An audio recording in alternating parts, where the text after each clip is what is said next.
시간에 이제 구원받은 성도들의 인생이 출애굽기다를 함께 나눠보았습니다.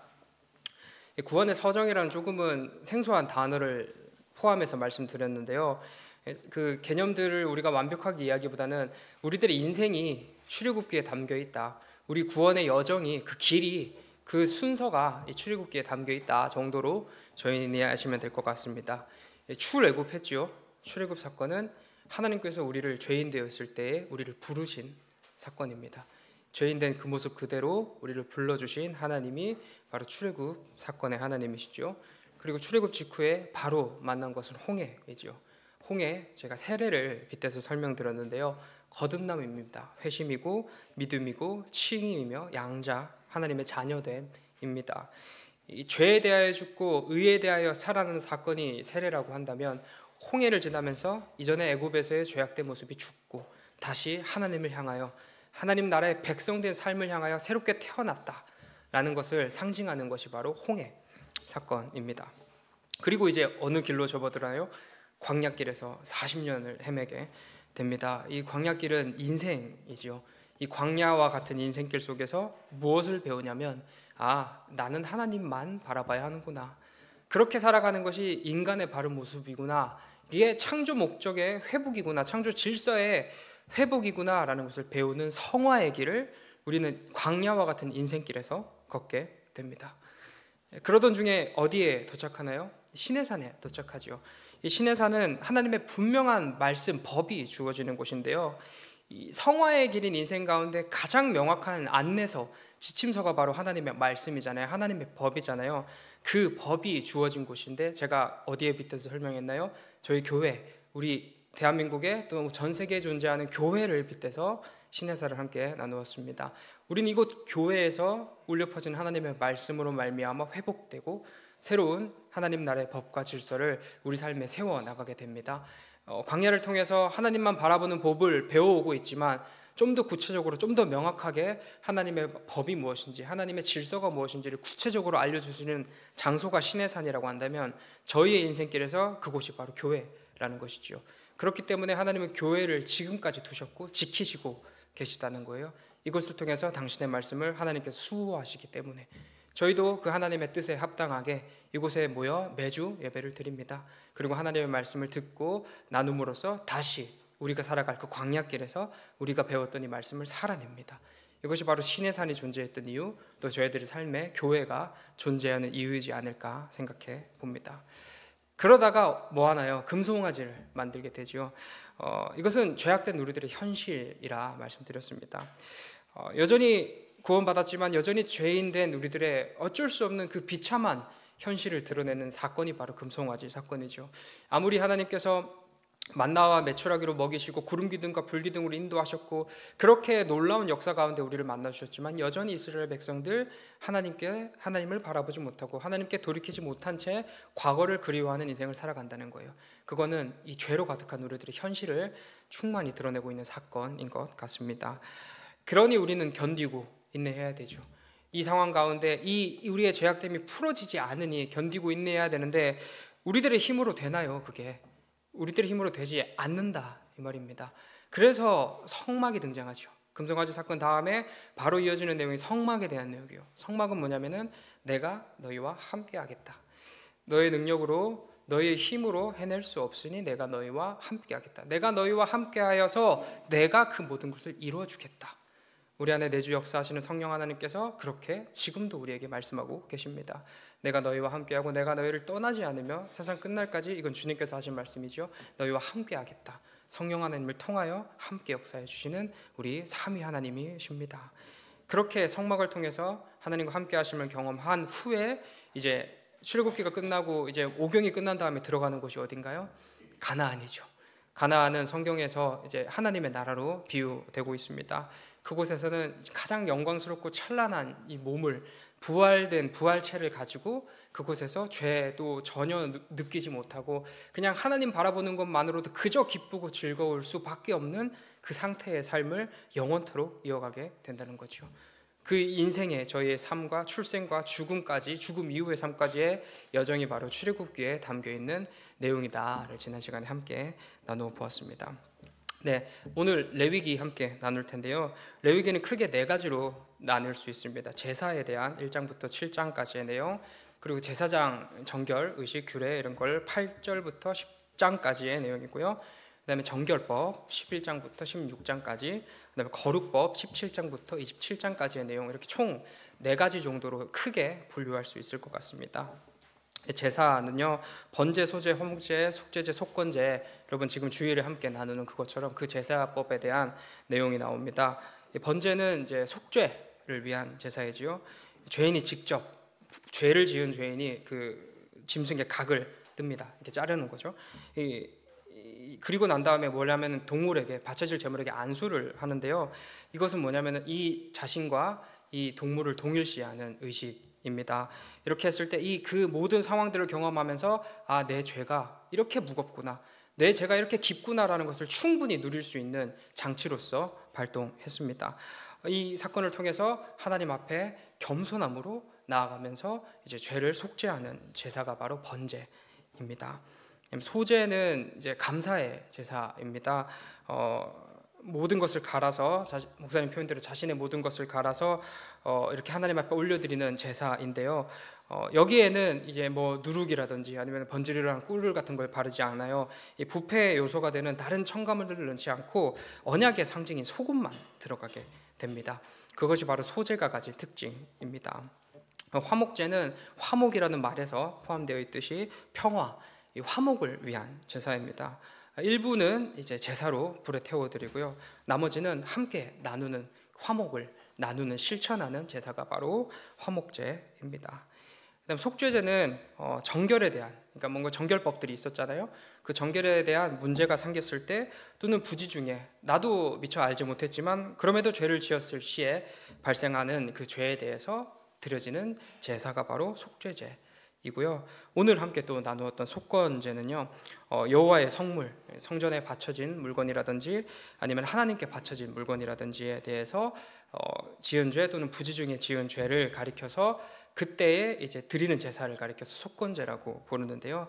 여기는 또 오늘 나누었던 것처럼 보상의 개념이 들어가요. 5분의 1, 20%가 추가가 됩니다. 그래서 배상의 제사라는 별명도 가지고 있습니다. 네, 이렇게 제사는 끝이 났고요. 그 다음에 이제 제사장으로 넘어가는데요. 이 제사를 주관하는 제사장들은 어떤 존재여야 하는가? 어떤 의복을 입으며 어떠한 형식, 어떠한 양태로서 살아가야 되는지에 대한 내용을 합니다. 특별하게 거룩해야 되는 존재임을 밝히고 있는 것이죠. 다음으로 정결법으로 넘어갑니다. 이 정결법은 음식 또는 출산 또는 악성 피부병, 그 다음에 유출병, 체내에서 흐르는 액체가 흐르는 어떠한 병, 또 이 모든 것들은 어디를 향해 있냐면은 거룩을 향해 있습니다. 이런 정결법들이 어디를 향해 있냐면 거룩을 향해 있다라는 거예요. 그 모든 것이 하나님께서 우리를 구별되게 하시려고, 그 각 부분마다 분명하게 담긴 의미가 있을 것입니다. 그 담긴 의미들이 정말 부정해서라기보다는 부정함이라는 단어를 사용해서 무언가를 지키시기 위해서, 또는 그걸 보존하시기 위해서, 아니면 의미를 부각시키기 위해서 하나님께서 다시 말해 거룩을 위한 장치로서 이 정결법을 두셨다라는 겁니다. 그래서 이 정결법을 기억하면서 그냥 부정하니까 내가 깨끗해야 돼가 아니라 그 너머에 계신 하나님의 거룩함을 우리는 바라볼 수 있어야 할 것 같습니다. 그리고 마지막 뚜껑이죠. 이제 레위기를 닫는 뚜껑이 뭘로 마무리되냐면은 거룩법으로 마무리됩니다. 거룩을 위한 여러 가지 법들이 알려집니다. 레위기를 닫으면서 하나님의 사랑받는, 또 하나님을 사랑하는 이스라엘 백성들이 참으로 너희는 거룩하여야 된다, 너희는 참으로 구별되어야 한다, 그래야 내 백성다운 삶이다 라는 것을 분명하게 종지부로서, 그 뚜껑으로서 하나님께서 닫아 두신다라는 것입니다. 네, 정보 부분인데요. 계속 말씀드리지만 모세오경이고요. 모세가 지었습니다. 기록 시기는 아마 기원전 1400년대 중반 시내산 있었을 즈음으로 보고 있습니다. 장르는 여러 가지 법들이 기록되어 있는 것을 확인할 수 있는데요. 이쯤 정보는 넘어가도록 하겠습니다. 이 복음과의 연결성 부분도 사실은 그 마지막 내용하고 겹쳐가지고 짧게 다루고 넘어가려 하는데요. 두 가지예요. 제사와 제사장이 이게 복음이랑 연결이 되는데요. 이 제사, 제사법들이 나오잖아요. 이 제사는 이 궁극적인 제물을 향해 있어요. 그 인간이 직접 각을 떠서 잡는 그 짐승에는 한계가 있죠. 그것으로 아무리 우리가 죄를 전가한들 그것이 우리를 대신할 수는 없습니다. 우리는 그래서 과거 끊임없이 매일매일 반복되는 제사를 지냈어야 했다면 이제는 화목제물의 당사자로서 우리 그리스도 예수께서 이 땅 가운데 오셨습니다. 오셔서 2번도 아니고 3번도 아니고 단번에 완벽한 제사를 지내주신 거예요. 이 제사는 누굴 향해 있냐면 그리스도 예수를 향해 있습니다. 스스로 제물이 되어주신 예수님으로 비춰지고 있다라는 것이죠. 그리고 제사장은 예수 그리스도의 삼중직이죠. 왕, 선지자, 제사장직이라는 이 삼중직 중에 제사장의 직분을 향해 있습니다. 저희 히브리서 보면 멜기세덱의 반차를 따르는 그리스도 예수라는 표현이 등장합니다. 이 아론보다 그 어떤 제사장보다 멜기세덱보다 월등하시고 뛰어나시고 탁월하신 제사장이 바로 우리 그리스도 예수시다라는 것이죠. 하나님과 우리를 잇는 가장 완벽한, 저희는 그래서 기도를 마칠 때 예수 그리스도의 이름으로라는 표현을 붙이잖아요. 유일한 그리고 완전한 제사장이신 그분에 통하여 그분께로 나아감으로써 우리는 하나님께 닿을 수 있기 때문에 그분이 하나님과 우리를 연결하는 가장 완벽한 유일한 다리가 되어주실 수 있기 때문에 우리는 예수 그리스도의 이름으로 기도합니다. 우리는 이 예수님 덕분에 이제 율법의 이게 3가지인데요. 제사법, 의식법, 도덕법 이렇게 구분하긴 합니다. 이제 제사를 지내는 제사법들, 또 정결 의식과 같은 의식법들, 마지막으로는 그 정신으로서 볼 수 있는 도덕법들, 이렇게 살아가야 된다라는 그것인데요. 그 모든 것을 누가 성취해 주셨냐면 완벽한 제사장이신, 탁월한 제사장이신 예수님께서 완성시켜 주셨어요. 그래서 이제는 저희는 교회에 와서 제사를 드리진 않죠. 여기 막 제단이 있어가지고 태워서 뭔가를 드리는 행위를 하지는 않습니다. 그 이유가 예수님께서 그 모든 것을 갱신시켜 주신 거예요. 파하신 게 아니라 완벽하게 완성시켜 주셨고 딱 율법의 정신만 지킬 수 있도록 저희에게 갱신시켜 주셨다라는 겁니다. 율법의 갱신이 이후에도 설명드리겠지만 이 갱신이 무엇이냐라고 했을 땐 사랑으로 저희는 배워서 알고 있습니다. 이 사랑의 정신을 주님께서 딱 응축시켜서 남겨주셨다는 겁니다. 그게 이제 제사장이신 예수 그리스도께서 우리를 위하여 이루어주신 사건, 이 레위기에 등장하는 제사라는 걸 통해서 우리는 또 그리스도 예수를 바라볼 수 있을 것 같습니다. 네, 키워드로 이야기로 넘어왔는데요. 3가지 단어로 함께 나눠보려고 합니다.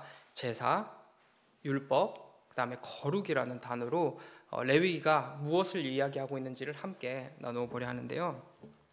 이 제사는 무엇이냐면 저희 이 표어도 마찬가지로 화평을 위한 하나님의 장치가 바로 제사입니다. 제사를 통해서 하나님과 깨어진 인간들이 화목을 이루어 나가는 거예요. 그렇다면 하나님과 우리 사이에 이 제사가 계속 반복이 될 텐데 그 궁극적인 화목은 무엇을 통해서 이루어질 수 있나요? 이 구원이라는 것을 통해서 우리는 하나님과의 완전히 깨어진 관계가 회복이 될 수 있다라는 것입니다. 하나님께서 우리를 구원해 주셔야만, 우리가 구원을 받아야만 진정한 하나님의 자녀가 되고 하나님과 화평을 이룰 수 있다라는 말씀이지요. 그렇기 때문에 구원을 이루어 주신 그리스도가 빠질 수 없는 거예요. 이 제사를 설명할 때 그리스도가 빠질 수 없는 이유가 그 궁극적인 방향이 어딜 향해 있냐면 구원을 향해 있기 때문에, 그리고 그 구원은 반드시 예수님께서만 이루어 주실 수 있기 때문에 우리는 이 제사를 통해서 다시 한번 또 예수 그리스도를 바라봅니다. 스스로 완벽한 제물이 되어주신 예수님이시죠. 거듭 말씀드리지만 2번, 3번이 아니라 단번에 드려진 제사로 하나님과 우리 사이에 깨어진 그 깊은 간격을 메워주십니다.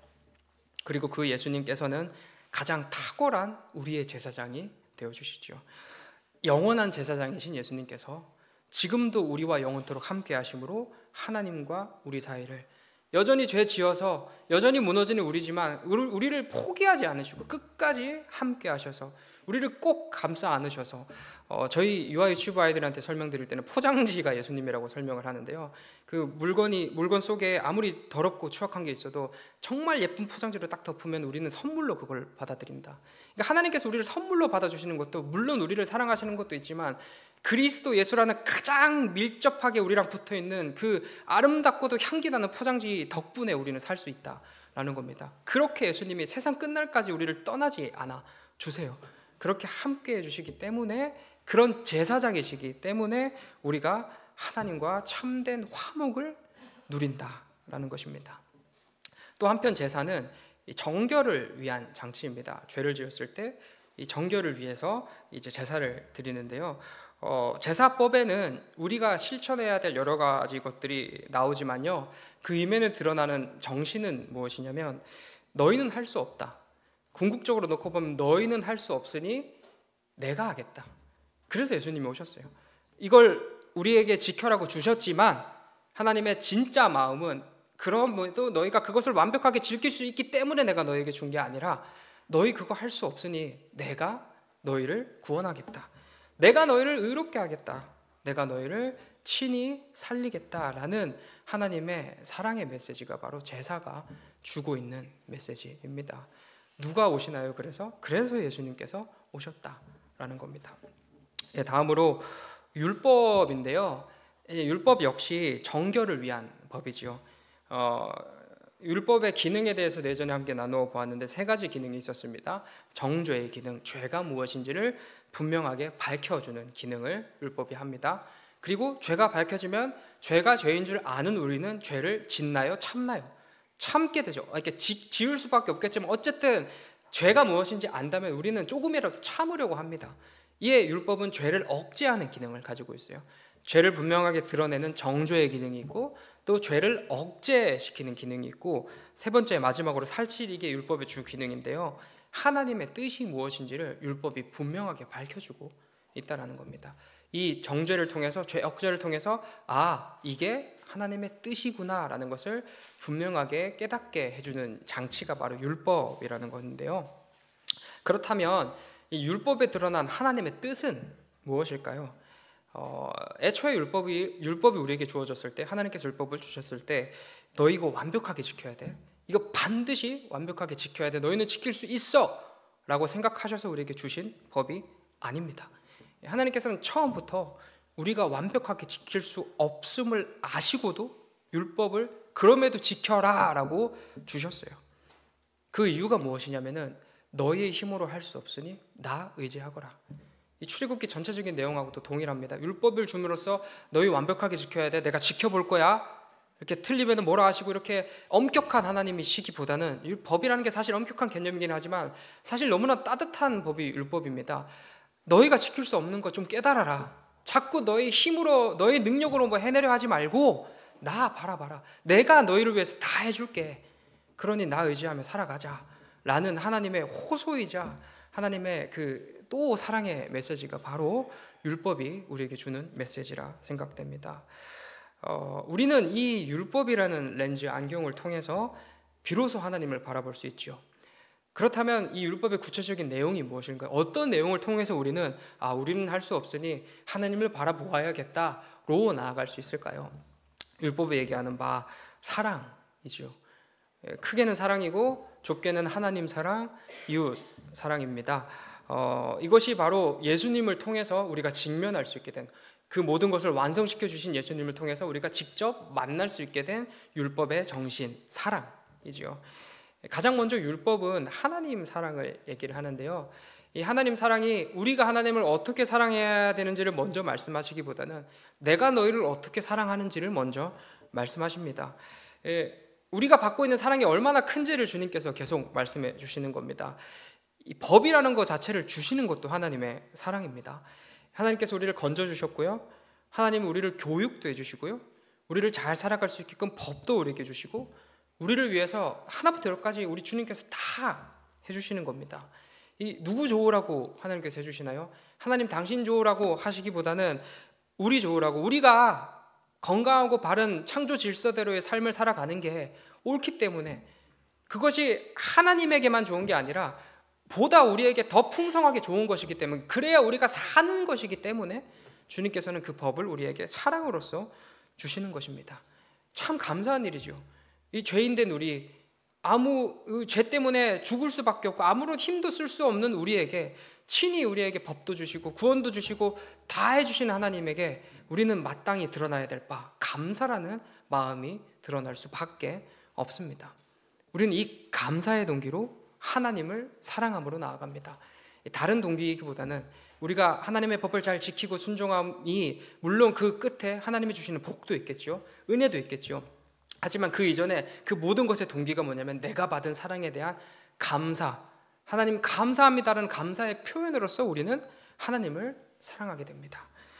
그리고 하나님을 사랑할 때 이게 또 보여지는 게 뭐냐면 하나님의 명령이죠. 내가 너희를 사랑한 것 같이 너희도 서로 사랑하라 라는 이 내가 사랑하는 하나님께서 나에게 주신 명령이 밝게 드러납니다. 우리가 하나님을 사랑하면 사랑할수록 이웃을 사랑할 수밖에 없는 거예요. 내가 하나님의 사랑하기 때문에 하나님께서 뭘 원하시지, 뭘 기뻐하시지, 내가 사랑하는 하나님께서 좋아하시는 것만 하루하루 살다 보면 자연스럽게 난 이웃을 사랑하게 되어 있다라는 겁니다. 우리가 이웃을 사랑하기 위해 가장 이 표면적으로 드러난 그것을 집중하기보다는 가장 근본적인 하나님을 사랑함에 우리가 더 집중하다 보면은 우리는 더 크고 더 풍성하게 이웃을 사랑하고 있을 거라는 말씀이지요. 그렇게 우리는 이 하나님께 받은 사랑을 기억하면서 하나님을 사랑하고 이웃 사랑으로 나아가는데 우리가 사랑하기가 쉽냐 이 말씀입니다. 그렇지 않습니다. 이 사랑하는 게 너무나도 어려워요. 우리의 이 거짓된 자아도 그렇고 우리들의 환경도 그렇고 삶도 그렇고 이 죄악된 세상도 그렇고 하나님께로 나아가는 그 사랑으로 나아가기에 불편하게 하고 부족하게 만들며 가로막는 것들이 너무나도 많다는 거예요. 여기서 이제 율법의 정신이 드러나는데요. 그래서 우리는 무엇을 바라봐야 됩니까? 내 능력을 바라봐야 됩니까? 내 힘을 바라봐야 됩니까? 아니요. 우리는 하나님을 바라봐야 됩니다. 주님, 나는 이 사랑하는 것에 아무것도 내 능력도 없고 성공할 가능성조차 없습니다. 주님, 도와주시옵소서. 주님, 나를 살려주시옵소서. 오직 하나님만 바라보는 율법의 기능이 거기서 팍 하고 터져 나오는 것입니다. 그렇기 때문에 율법을 우리에게 주신 거예요. 하나님만 바라보는 인생 걸어가라고. 그렇게 하나님과 함께 걸어가라고 하나님께서 율법을 우리에게 주셨습니다. 이 마지막으로 거룩은 이제 제사도 율법도 어디를 향해 있냐면 거룩을 향해 있습니다. 구별된 거룩을 살아내는 우리가 바로 하나님 나라의 거룩한 백성 성도입니다. 레위기는 거룩을 밝히는 성경이라고 부를 수도 있습니다. 하나님 나라의 택함 받은 백성들이 하나님께 사랑받고 갚을 수 없는 은혜를 입은 그 백성들이 어떤 인생을 살아가야 하는지, 어떻게 구별되어서 어떻게 거룩한 인생을 살아가야 하는지를 레위기는 분명하게 밝혀주고 있습니다. 이 거룩, 이것은 우리의 본질이자 우리의 사명입니다. 비록 죄인이지만, 비록 오늘도 우리는 죄를 짓지만 죄를 그럼에도 떠나고자 애쓰고 우리 최선을 다해서 물론 런닝머신 뛰듯이 쳇바퀴 돌 수도 있겠지만 죄의 반대편으로 향해 최선을 달려가 보고 그럼에도 죄 지으면 그 즉시 하나님 앞에 나와 간절하고 애통한 마음으로 회개하며 그렇게 최선을 다해서 거룩하기를 힘쓰는 존재들이 바로 우리 하나님 나라의 거룩한 백성 성도들입니다. 우리는 그 삶이 옳다라는 것을 압니다. 그 진리를 우리는 분명하게 맛보아서 알고 있습니다.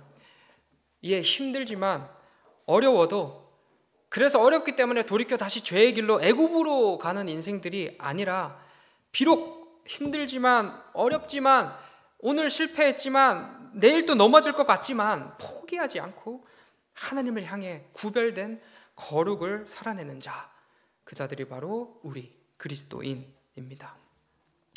그리고 이런 우리를 위해서 주님께서 이미 모든 길을 닦아 놓으셨습니다. 우리가 의로워진 게 우리의 능력 때문입니까? 아닙니다. 오직 하나님 때문입니다. 이미 하나님께서 주실 상급으로 이미 확보된 인생 살아가고 있지 않습니까? 우리가 애써 딴에서 이 땅 가운데 완벽한 삶을 살아내야 그 상급이 턱 주어지는 시험대가 아니라 이미 우리는 그 상급을 확보된 인생을 살아가고 있어요. 이미 천국 백성으로서 이 세상을 살아가고 있다는 거예요.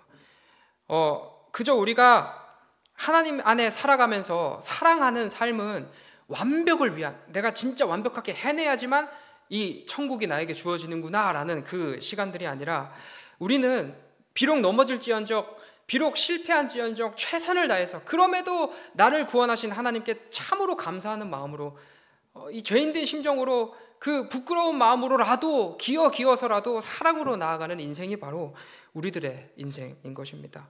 포기하지 않고 다시 일어나 우리는 사랑을 향해 달려가기만 하면 됩니다.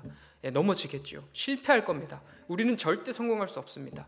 그렇지만 포기하는 것이 아니라 그럼에도 불구하고 최선을 다해서 사랑으로 나아가는 존재들이 바로 우리의 삶이라는 거죠. 우리의 노력, 우리의 결과가 아니라 우리의 마음의 중심을 보시는 하나님이시기 때문에, 그래서 그 중심을 보시고 이미 죄인 되었을 때 우리를 구원하신 하나님이시기 때문에, 우리를 그토록 사랑하시는 하나님이시기 때문에 우리는 가장 안전함 속에서 힘써 거룩을 살아낼 수 있는 것입니다. 우리 모두 이 레위기를 통해서, 레위기를 거의 다 읽어 나가셨죠. 이 레위기를 통해서 우리 모두를 위해 화목을 이루어 주신 하나님과 또 율법을 통해 내가 죽고 주님이 사는 법을 배워서 나를 위해 그 모든 것을 이루어 주신 하나님께 참으로 감사하는 마음으로 우리가 살아내야 할 마땅한 삶인 거룩을 위해서 한 걸음씩 나아가는 우리 모두 되시길 소망합니다.